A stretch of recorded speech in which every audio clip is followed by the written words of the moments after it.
자, 부작위범입니다. 자, 부작위범은 부작위에 의해 범하는 범죄를 말하는데 이 부작위범이 되려면 언제나 자기 의무가 있음을 전제로 한다고 했죠. 여기에는 진정이라는 것이 있고 부진정이라고 하는 것이 있는데 개념 파악을 정확하게 해두셔야 됩니다. 진정이란 일반인 모두에게 자기 의무가 인정되는 것을 말하고 부진정이란 보증인적 지위에 있는 자만이 자기 의무가 인정되는 것을 말하게 되는데 이 진정과 부진정이 이렇게 개념정의로는 확실히 구별되는 것 같아 보이지만 밑에 보시면 자, 진정과 부진정의 구별 나와 있죠. 구별을 어떻게 할까라는 거죠. 따라서 여기에는 학설 대립이 있을 수밖에 없습니다. 법조문에 진정과 부진정을 어떻게 구별한다라고 나와 있지 않기 때문에 따라서 학설이 등장하게 되는데 과거에는 지금까지 우리가 형식설이 통설이라고 돼 있잖아요. 그렇죠? 형식설만 공부를 했었으면 됐었는데 얼마 전부터 실질설이 시험에 출제되기 시작했다는 것입니다. 그래서 형식설만 공부하지 마시고 실질설까지 같이 공부를 해두세요. 자, 그러면 먼저 실질설부터 보게 되면 실질설은 어떻게 개념 정의를 하냐면요. 진정은 거동범이고 부진정은 이퀄 결과범이다. 이런 입장이거든요. 그런데 이런 입장에 비판을 가하고 있는 사람들이 누가 비판하겠습니까? 그쵸? 이 형식설이 이 실질설에 이렇게 비판하고 있는 거예요. 자, 형식설에 뭐라 그러냐면 야, 너네는 진정 이퀄 거동범, 부진정 이퀄 결과범 이렇게 정의를 내렸었는데 우리가 알아보니까 우리가 연구해보니까 아니다. 부진정에도 뭐가 있더라? 부진정에도 결과범 외에 거동범이 있더라고 하는 점을 자기네가 이제 논문을 통해서 입증했겠죠. 그렇기 때문에 이런 비판점을 갖고 이러한 비판을 받게 된다. 그래서 실질설은 오늘날의 통설이 되지 못하고 그 자리를 형식설이 차지하게 되는 거죠. 자, 그러면 이러한 형식설은 어떻게 진정과 부진정을 나눌까라는 것인데, 자, 형식설은요, 형법이 부작위범의 구성 요건을 즉 법조문을 두고 있느냐라는 형식적 기준에 따라서 양자를 구별한다는 견해다. 이것이 오늘날의 통설이 다 있습니다. 그러면 정확하게 아직은 가슴에 닿지 않죠? 자, 그러면 필기 한번 해봅니다. 자, 형법이 부작위범의 법조문을 두고 있느냐? 그래서 조문을 두고 있다.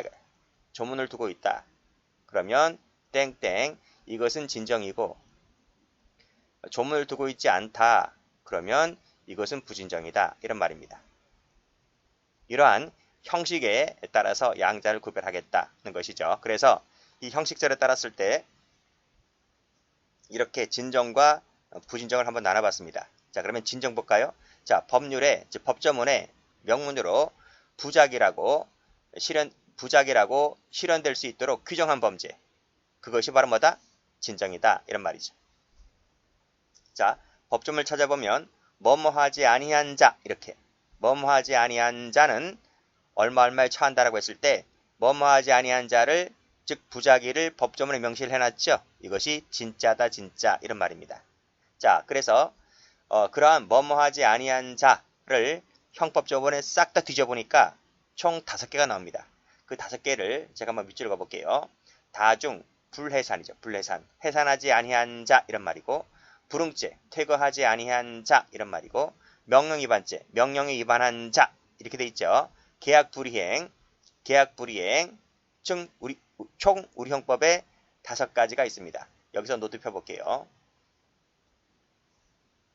노트 부작위범 펼쳐보시면 자, 여기 구별 나와 있죠.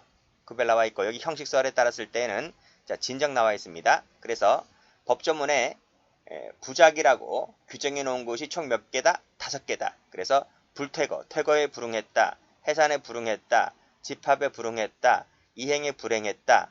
이 법조문이 총 5가지가 나옵니다. 그래서 법조문 자체에 부작위로서 그 자체를 실현한 것, 부작위를 가지고 그 자체를 실현하는 것, 이게 진짜다 진짜. 그래서 진짜를 다른 말로 어떻게 표현하냐면 부작위를 통해서 부작위범을 실현했다. 그래서 앞 글자 부작위, 뒤에 글자 부작위 이퀄이다. 이게 진짜다 진짜 이런 말입니다. 자, 됐죠? 자, 그러면 다시 교재를 와볼게요. 여기 와보시면 진정을 어떻게 부른다? 진정을 부작위를 통해서 부작위범을 실현하고 있다는 거죠. 그래서 부작위범이라는 글씨가 색깔 표시가 되어 있잖아요. 이 부작위를 자기로 밑에 나와 있는 자기랑 비교해서 이 부작위를 자기로 바꾸면 틀립니다. 아시겠죠? 그래서 제가 부작위 앞에 밑줄 긋고 부작위 밑줄 긋죠? 이거 이퀄이면 진짜가 됩니다.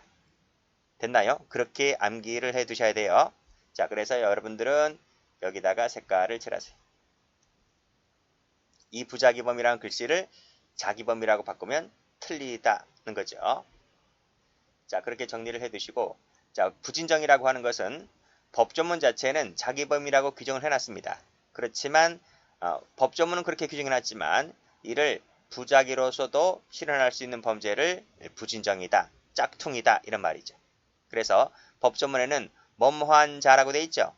예를 들어서 살인죄에서 사람을 살해한 자, 이 살해가 바로 자기범 형태로 규정이 되어 있잖아요.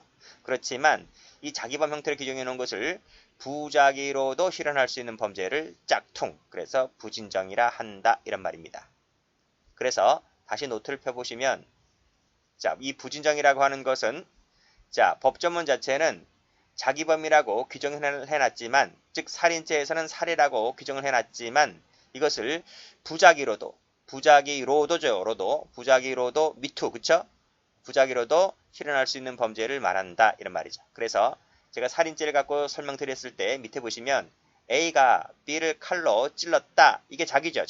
자기범 형태로 지금 살인죄 행위를 실현하고 있습니다. 그렇지만 자, 아이가 한강에서 물에 빠졌는데 그 아버지가 이를 구조를 하지 않아요. 이게 바로 부작위죠. 그래서 부작위를 통해서 살인을 실현하고 있다는 것이죠. 이 살인죄는 자기로도 할 수 있지만 부작위로도 할 수 있는 범죄, 이것을 짝퉁, 부진정이라 한다 이런 말입니다. 다른 말로는 부작위를 통해서 자기범을 실현하고 있다는 것이죠. 그래서 앞글자와 뒷글자가 달라요. 다르다. 이것이 짝퉁, 부진정이라 한다는 것을 다시 한번 숙지를 해두세요. 시험에 아주 잘 나옵니다. 그래서 다시 한번 교재를 가서 보시면, 자, 부진정에서 자, 두 번째 줄에 부작위를 통해서 자기범 형태를 실현하고 있다라고 해서 이 자기범이란 단어를 위에 있는 부작위범과 바꿔 쓰면 틀립니다. 꼭 좀 정리를 해두세요. 일단 개념 정리 됐고, 자, 밑에 기출도 그렇게 돼 있죠. 퇴거불응죄가 진정 부작위범이잖아요. 그래서 부작위로 규정되어 있는 범죄를 부작위에 의한 자기범 혹은 진정이라 한다 했는데, 진정은 맞죠? 근데 진정이 되려면 앞글자와 뒷글자가 똑같이 되어야 하잖아요.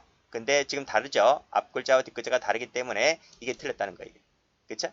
그렇게 정리를 해두시면 되겠습니다. 자, 그러면 관련 판례를 좀 볼게요. 자, 앞에서 뭐라고 했나요? 여기서 조문에 있으면 진정, 조문에 없으면 부진정, 이렇게 형식적 기준에 따라 나눈다는 것이 형식설이라고 했잖아요. 자, 판례 보면 뭐뭐하지 않았다는 것이 구성요건, 즉 법조문에 있다라는 얘기잖아요. 법조문에 있으면 이게 분정입니까? 부진정입니까? 그렇죠. 진정이죠. 진정 빨간펜 동그라미. 시험에 많이 등장했습니다. 여기서도 뭐뭐하지 않았다는 것이 지금 법조문에 나와 있잖아요. 이것이 진정이다. 진정. 이렇게 정리해 두시면 됩니다. 자, 그러면 성립요건을 볼게요. 자, 성립요건의 1번 타자가 일반적 행위 가능성이라 하는 것인데, 이 일반적 행위 가능성을 우리 전 시간에 행위론 제가 약간 설명드렸죠. 행위론의 문제와 비교되는데요. 자, 여기서 노트를 펴볼게요. 노트를 펴보시면 제가 전 시간에 요 행위론 말씀드렸죠. 그쵸? 그 다음에 행위론이 인정됐을 때, 사람의 행위라고 인정됐을 때, 그 다음에 이제 구성요건 해당성, 위법성, 책임을 검토한다 했잖아요. 요 세 가지가 3단계 체계론에 따랐을 때 범죄가 성립했다라는 거죠. 성립요건이 되는 거죠. 성립요건 검토하기 전에 여기서 행위가 되는지 안 되는지를 검토한다. 자기범은 그렇게 배웠죠. 부자기범도 똑같다는 거예요. 부자기범도 똑같이 구성요건, 위법성, 책임 3단계가 있는데 그 구성요건 해당성 이전에 행위론에 해당되는 부분을 일반적 행위 가능성이라고 해서 배운단 말이죠. 그렇죠? 그러면 이 일반적 행위 가능성이라고 하는 것이 과연 도대체 뭘까? 자, 교재 갑니다. 자, 여기 성격을 보시게 되면 일반적 행위 가능성은 부작위의 행위 개념에 해당한다. 기출된 적이 있습니다. 행위. 자, 그러면 볼게요. 부산에 가 있는 아버지가 한강에 빠진 아들을 구조하지 못했다라고 했을 때 행위성 자체가 탈락되는 거야. 그쵸? 자, 다시 노트표 보시면 제가 이 행위로서 어떻게 설명했습니까? 자, 뱀이 사람을 물어 죽었어요. 사람을 물어 죽었단 말이죠. 그러면 이 사람을 죽인 것이 지금 동물, 짐승의 행위잖아요. 이것은 행위론 자체가 탈락되는 거잖아요. 그쵸? 그쵸? 자, 마찬가지로 여기서 보시게 되면 부산에 가 있는 아버지가 한강에 아들이 빠져 있다라는 소식을 듣고 부산에 가 있는 아버지가 한강에 빠진 아이를 어떻게 구조를 해요? 처음부터 이것은 뭐다? 구성 요건을 검토하기 전에 행위성 자체가 탈락되는 것이다. 이런 말이죠. 즉 부작위범을 논하려면 한강에 아이가 빠졌을 때 그 옆자리에 아버지가 있었어야 되는 거예요. 그쵸?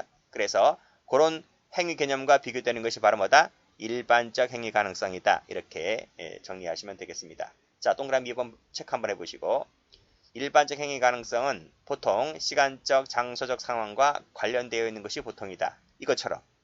그쵸? 이러한 가능성조차도 없다면 행위성 자체는 처음부터 탈락되는 것이다. 이런 말입니다. 자, 됐고. 자, 그 다음에 이제 이런 일반적 행위 가능성이 인정된 다음에 검토되는 것이 바로 밑에 이제 구성요건 해당성이 되는 거예요. 자, 이 구성요건 해당성은 객관적 요건이 있고 주관적 요건이 있잖아요. 다음 페이지 보세요. 여기 주관적 요건이 있잖아요. 그쵸? 자, 여기서 노트 펴볼게요. 자, 노트를 펴보시면 자, 여기 이제 요 일반적 행위 가능성이 인정됐다고 칠게요. 즉 한강에 아이가 빠졌을 때 한강에 아버지가 있단 말이죠. 그러면 일반적 행위 가능성이 인정되기 때문에 그 다음에 검토될 것이 이제 구성요건 해당성이라는 거죠. 그쵸? 자, 그런데 이 구성요건 해당성이라는 것이 제가 두 개 있다 그랬죠. 두 개. 이렇게. 두 토막으로 쪼개진다 그랬죠? 이걸 반으로 갈라버리면 위에 것을 객관적 구성요건, 밑에 것을 주관적 구성요건이라 했고, 그리고 이 주관적 구성요건에 해당하는 고의는 객관적 구성요건 요소를 인식해야 한다는 것도 제가 전 시간에 설명드렸고, 그쵸? 자, 그 부분입니다. 자, 그러면 다시 교재를 와서 볼게요. 자, 그러면 객관적 구성요건 요소에는 어떤 것이 있을까? 첫 번째, 공통된 요건이다. 공통된 요건이라고 하는 것은 진정과 부진정 공통된 요건이다. 이런 말입니다. 자, 그러면 다시 노트를 펴볼게요. 자, 지금 동그라미 1번 돼 있죠. 노트에는 여기 한강이 있습니다.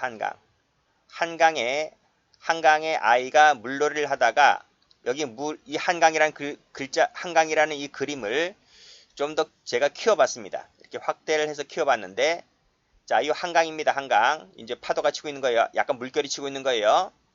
자, 이 한강에 아이가 물놀이를 하다가 물에 익사할 위험에 처해 있습니다. 그래서 막 이제 사람 살려 하는 겁니다. 그쵸? 요때 아버지가 부산에 가 있을 때는 부산에 가 있는 아버지가 어떻게 한강에 빠진 아이를 구해요? 구하지 못하죠. 그래서 부산에 있는 아버지가 한강에 빠진 자식을 구조할 행위 가능성 자체는 처음부터 없는 것이다. 행위 자체가 탈락되는 것이다. 이런 말입니다. 그래서 동그라미 2번을 와보면 자, 지금 한강에 아이가 지금 물에 빠졌어요. 빠졌고 아버지는 어디 가 있어요? 부산에 있는 게 아니라 그 한강에 있는 거야. 한강에. 무슨 말인지 아시죠? 즉 한강에 아이가 빠졌을 때 그 한강에 아버지가 있단 말이죠. 근데 아버지가 남이 아니잖아요. 타인이 아니잖아요. 이웃집 아저씨가 아니잖아요. 아버지는 누구보다도 이 아이를 물에 빠진 아이를 구조를 해야 하는데 구조 자체를 하지 않습니다. 그냥 물구멍이 쳐다보고 있는 거죠. 무슨 말인지 알겠죠? 그래서 아버지가 구조를 안 합니다. 구조를 안 한다고 했을 때 이 아이가 사망하게 되죠. 그쵸? 사망하게 되었다고 했을 때 첫 번째 이 구조하지 않았다는 부분을 끄집어내서 자, 구성요건 해당성이 인정되느냐를 검토를 해보겠습니다. 자, 구성요건 해당성이 인정되느냐를 검토할 때는 첫 번째 구성요건적 상황이 존재할 것. 상황이라고 하는 것이 아이가 물에 빠져 있을 것 이런 말이고 두 번째 요건으로서는 명령된 행위가 있잖아요. 아버지에게 명령된 행위가 뭐예요? 네 자식을 구해야지. 그것을 아버지가 하지 않고 있죠. 부작이 하고 있다는 거야. 세 번째로 검토될 것은 아버지는 신체 건강해요. 수영도 잘해요. 보트도 있고 그래요. 즉 아버지가 조금만 힘만 썼더라면 능히 아이를 구조할 수 있는 개별적 행위 가능성이 있다는 거예요. 개별적 행위 가능성. 이 부분을 잘 봐두셔야 됩니다. 개별적 행위 가능성이 있는데도 불구하고 아버지는 구조를 하지 않는 거예요. 여기서 여러분들은 이 개별적 행위 가능성이라고 하는 부분과 올라가서 이 일반적 행위 가능성이라고 하는 것을 비교하셔야 됩니다. 일반적 행위 가능성은 행위론에서 거론되는 것이고, 그쵸? 여기서 말하는 구성요건 해당성에서 말하는 개별적 행위 가능성이라고 하는 건 뭐다? 아버지가 현장에 가 있고 옆에 아이를 구조할 수 있는 모든 장비를 갖추고 있음에도 불구하고 아버지는 아이를 구조하지 않는다는 거죠. 그게 바로 개별적 행위 가능성이라고 하는 겁니다. 자, 여기서 제가 세 개를 묶었죠. 이 세 가지를 묶었는데 이 세 가지는 공통이다. 공통이란 말은 진정 부작위범, 부진정 부작위범, 공통이다 이런 말이죠. 즉 퇴거불응죄에도 이 1번, 2번, 3번은 똑같이 적용되는 거예요. 퇴거불응죄가 진정 부작위범이었잖아요. 자, 그럼 진정 부작위범을 갖고 한번 설명드려 볼게요. 자, 구성요건 상황이 존재할 것. 즉 우리 집에 어떤 애가 들어왔는데 나가라고 했는데 나가질 않아. 버티고 있단 말이죠. 그런 상황이 존재하고 있죠. 명령된 행위를 걔가 부작위하고 있잖아요. 그치? 분명히 자는 어디 아픈 애도 아니야. 멀쩡해. 두 발로 걸어 나갈 수 있음에도 불구하고 걸어 나가지 않잖아요. 그게 바로 개별적 행위 가능성이라는 거예요. 따라서 1번, 2번, 3번 같은 경우는 진정이든 부진정이든 똑같은 공통된 요건이다 이런 말입니다. 그런데 여기서 두 가지가 더 추가되는 부분이 있어. 그게 뭐냐면 이 두 가지는 진정은 아니고 부진정에서만 필요한 거야. 부진정에서만. 자, 그게 뭐냐? 첫 번째, 보호증인적 지위가 있을 것 이런 말입니다. 보호증인적 지위라고 하는 것은 자 보세요. 한강에 아버지만 있습니까? 한강에 수많은 행인들이 나와 있잖아요. 운동하는 사람, 연인들부터 해서 많은 사람들이 나와 있단 말입니다. 근데 그 아이가 물에 빠져 있는 것을 아버지만 본 게 아닙니다. 옆에 있던 행인도 봤어요. 근데 행인은 물구멍이 쳐다보고 있네. 어느 행인이든 아이를 구조를 안 합니다. 그렇다고 해서 행인에게 뭐라 할 사람 없어. 무슨 말인지 아시죠? 그러니까 여기서 책임져야 할 사람은 아버지밖에 없다는 거지. 그래서 아버지만 된다. 아버지만 지금 살인죄의 구성요건 해당성이 인정된다는 것이 바로 뭐다? 보호증인적 지위가 있을 것. 그쵸? 그래서 이 아버지만 된다는 부분이 바로 보호증인적 지위가 인정될 것 이런 말이고, 또 하나는 뭐냐면 행위 정형의 동가치성. 좀 말이 어렵죠? 동치성 이게 있어야 된다는 것입니다. 즉 동치성이 있어야 된다는 말은 작위 이퀄 부작위일 것 이런 말이죠. 이 두 가지가 요건이 더 추가가 되면 부진정이 요건이 구비가 되는 겁니다. 동치성을 다시 한번 설명드려 볼게요. 자, 살인죄 사람을 살해한 자라 그랬죠. 이건 자기 형태로 규정을 해놨잖아요. 그럼 이 자기가 부작위와 동가치를 이뤄야 되잖아요. 자, 봐봐요. 이 그림은 저울인데 이 지금 저울 받침대입니다. 자, 이 저울을 제가 이렇게 그려볼게요. 자, 이렇게 이 받침대에서 한쪽으로 그림이 치우쳤죠. 이게 여기가 자기가 되고요. 여기가 부작위가 되는 거예요. 왜 제가 이렇게 그림을 끼우뚱하게 그렸을까요? 왜 제가 자기가 더 무게가 많이 나간다라고 이렇게 그림을 그렸을까요? 에너지가 투입되어 있으니까. 에너지, 힘이 투입되어 있으니까 무게가 당연히 자기가 더 많이 나가는 거예요. 그러면 이렇게 무게가 한쪽으로 치우쳐져 있는데 이 무게의 그림을 오른쪽에 있는 이 그림과 이렇게 무게 저울을 똑같이 균형을 맞추려고 한다면 여기다가 뭐 에너지를 더 투입을 해야 되는 거예요. 그 에너지가 뭐냐면 보호증인적 지위에 있을 것. 두 번째, 행위 정형의 동가치성이 있을 것. 시라고 하는 그 돌덩이 두 가지를 올려놔야지 무게 저울이 이렇게 수평이 되어서 이렇게 같아지는 거예요. 그래서 이 두 가지를 이제 따로 배울 겁니다. 다시 한번 정리를 할게요. 진정 같은 경우는 1번, 2번, 3번 이 세 가지만 구비하면 진정은 구성요건 해당성이 인정됩니다. 그런데 부진정이라고 하는 것은 1번, 2번, 3번 외에 4번, 5번까지 더 추가적으로 인정되어야 구성요건이 충족됩니다. 됐나요? 자, 이 5가지를 이제 앞으로 배울 거예요. 이 5개가 뭐다? 이 5개가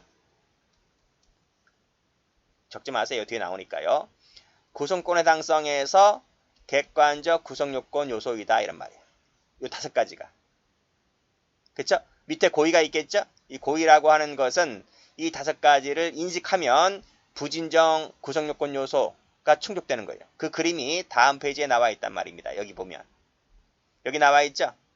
그쵸? 여기 밑에 고의라는 것이 있잖아요. 고의라는 것이 객관적 구성요건 요소에 해당되는 1번, 2번, 3번, 4번, 5번을 인식해야 돼요. 인식. 이것을 인식하지 못하잖아요. 그러면 착오라는 것이 발생합니다.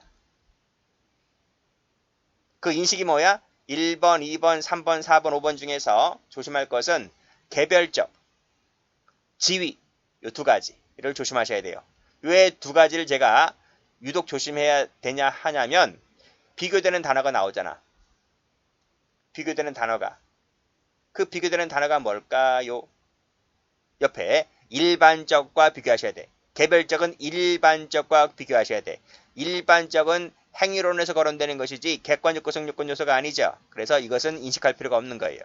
여기 나와 있잖아요. 인식할 필요가 없다고. 그리고 지위는 구성요건 요소에 해당되지만 의무는 뒤에서 배우겠지만 의무는 구성요건 요소가 아니라 위법성의 요소로 봐요. 당연히 이것도 객관적 구성요건 요소가 아니기 때문에 고의는 이것을 인식을 할 필요가 없는 거예요. 인식할 필요 있는 것은 5가지밖에 없는 거예요. 자, 그런 내용입니다. 그러면 다시 교재를 와서 보시면 자, 공통된 요건 나와 있죠? 그쵸? 첫 번째, 상황이 존재할 것. 두 번째, 명령된 행위를 부작위할 것. 세 번째는 개별적 행위 가능성이 있을 것. 말씀드렸잖아. 이것은 진정이든 부진정이든 공통이다. 그쵸? 그리고 다음 페이지 가보시면 여기에 부진정만이 갖고 있는 특이한 요건이 있는데 첫 번째가 동치성이다. 동치성. 그리고 밑에 동치성 설명하면서 마지막 각주를 보시면 이런 얘기 나오죠. 동치성을 이루려면 지위가 있어야 되고 행위 정행이 동가치성이 있어야 된다. 이 2가지가 동치성이에요. 됐나요? 그런 내용입니다. 이것은 부진정만이 요구되는 것이고 할 얘기가 너무나 많아서 다음 페이지 가보시면 따로 배운다. 따로. 특이한 요건이라고 해가지고 따로 배운다. 이 페이지가 많아요. 그래서 그 부분은 다음 시간에 보도록 하고 다시 앞으로 가보실게요. 자, 공통된 요건 나와 있네요. 첫 번째, 상황이 존재할 것. 퇴고불응죄에서는 퇴고 요구라는 것이 그 상황이고 부진정에서는 아이가 한강에 빠졌을 것. 이것이 상황이 됩니다. 두 번째, 명령된 행위를 하지 말아야 됩니다. 그쵸? 그래야 부작위범이 되는 거죠. 만약 행위자가 자기 의무를 다 했어. 그럼에도 불구하고 결과가 발생을 했어. 그러면 부작위범이 될 수가 없는 거예요. 부작위범이 되려면 명령된 행위를 하지 말아야 돼. 됐죠? 그런 내용이고. 자, 그리고 개별적 행위 가능성이 있을 것. 외적 조건, 신체적, 정신적 능력이 모두 구비되어 있는데도 불구하고 아이를 구조를 하지 않습니다. 그 예로 아버지가 반신불구야, 장애인이야, 수영을 못해. 옆에 그 아이를 구조할 수 있는 장비 자체가 전혀 없어. 보트도 없고 뭐 로프도 없고 없어. 그렇다면 아이가 결국 익사하였다라고 하더라도 아버지에게는 개별적 행위 가능성이 없기 때문에 그 말은 살인죄의 구성요건 해당성 자체가 탈락되는 거예요. 이해되셨나요? 그렇게 정리해 두시면 됩니다. 자, 그러면 여기서 관련된 판례를 하나 보도록 합니다.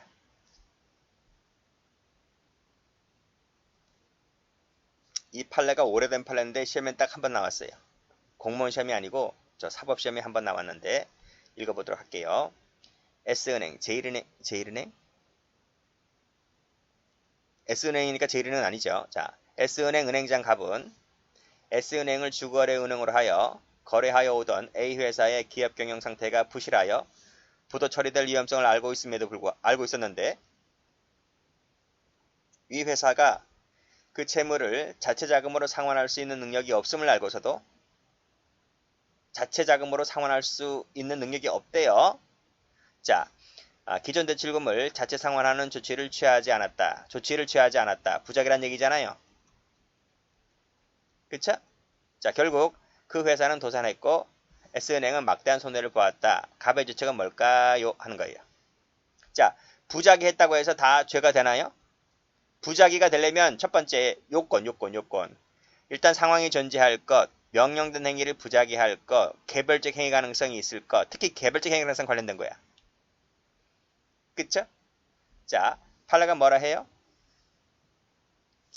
은행장이 조치를 취하지 아니하였다. 즉 부작위했다 하여도 그 회사가 당시 채무를 자체 자금으로 상환할 수 있는 능력이 있었다. 이 상환할 수 있는 능력이라는 게 뭐야 여기서는? 그쵸? 이게 바로 개별적 행위 가능성을 말합니다.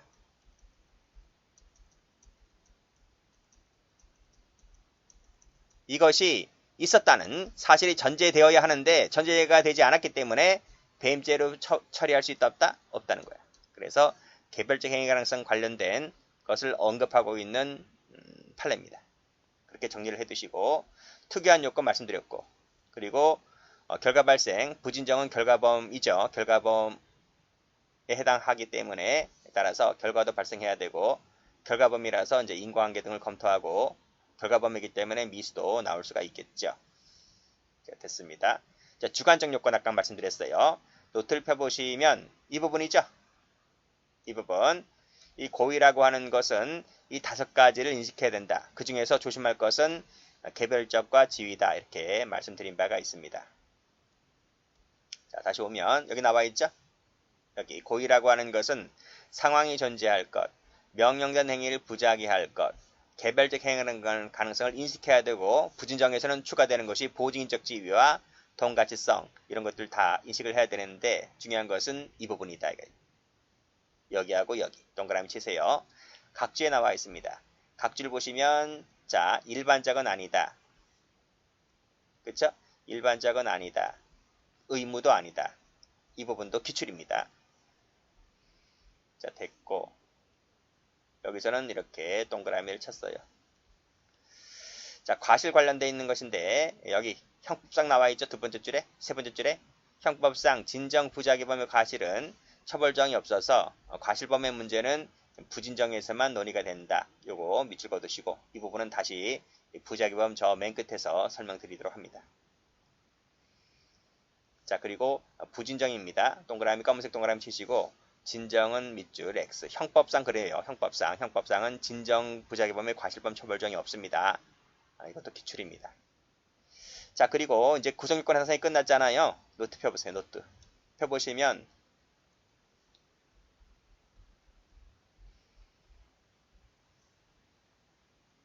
이 부분이잖아요. 이 부분 설명이 끝났잖아요. 남은 게 뭐예요? 남은 게 이 부분 남았잖아요. 위법성하고 책임 남았잖아요. 그쵸? 그쵸? 자, 이 부분은 별로 할 얘기가 없어요. 왜? 거의 똑같아요. 거의 자기범과 부자기범이 똑같아요. 이 부분은. 별로 할 얘기가 없단 말입니다. 그래서 좀 다른 부분은 이 부분이 좀 달라서 이 부분만 설명 잔뜩 드린 거예요. 자, 그래서 이 위법성과 책임은 별로 할 얘기가 없다고요. 똑같이 자기범과 똑같이 3단계 체계론에 따랐을 때는 구성요건 해당성이 인정되면 위법성 추정되고 그렇죠? 이 위법성에서 조각 사이가 있는지 없는지를 검토를 해본다. 그리고 긴급 피난에 가보면 이 의무 충돌이 이제 문의가 된다. 이 의무 충돌이라고 하는 게 뭐냐면 별로 그렇게 중요하진 않은데요. 자 여기를 보면 한강에 지금 아이가 한 명 빠졌잖아요. 한 명 빠졌잖아요. 근데 아이가 한 명 더 있어요. 이렇게. 둘이 빠진 거예요. 둘이. 그러면 이 아버지란 사람이 누구를 구하냐? 첫 번째 아들을 구할까? 두 번째 아들을 구할까? 고민하는 거야. 뭐 고민할 게 뭐 있어? 빨리 가까이 있는 사람 먼저 끄집어내야 되는 거지. 그쵸? 이때 아버지가 한 아이는 구했는데 한 아이를 못 구했어. 이 아이가 죽었어. 무슨 말인지 알겠죠? 그래서 한 아이를 구했다면 다른 한 아이를 구해주지 못했다 하더라도 그건 부작위범으로 논할 수 없다는 거지. 첫 번째 아이를 구할까? 두 번째 아이를 구할까? 그게 의무 충돌입니다. 그래서 그림이 나와 있을 텐데 여기 나와 있잖아. 여기서 위법성에서 의무를 공부한다 그랬잖아요. 의무. 이 의무가 화살표를 끄집어내면 자 한강에 아버지가 와 있고 한강에 첫 번째 아들이 있고 두 번째 아들이 있는데 아버지가 뛰어들었어요. 근데 가까이 있는 아이는 구조를 했는데 두 번째 아이는 구조를 못했단 말이죠. 그쵸? 그래서 이 위법성에서 배우는 의무 충돌. 첫 번째 아이 의무, 구조할 의무. 두 번째 아이 구조할 의무. 그 의무가 충돌된다는 거야. 이것은 위법성에서 배우는데 그다지 출제가 거의 안 됩니다. 옛날에 아주 호랑이 담배 피던 시절에 그 옛날에 사법시험에 나온 적이 딱 한 번 있어. 수십 년 동안에 나온 적이 한 번 있는데 그때 뭐 얘기가 나오면 다시 한번 말씀드리고요. 자, 그렇게 보시면 되겠습니다. 책임 별로 할 얘기가 없습니다. 자, 여기까지 합니다.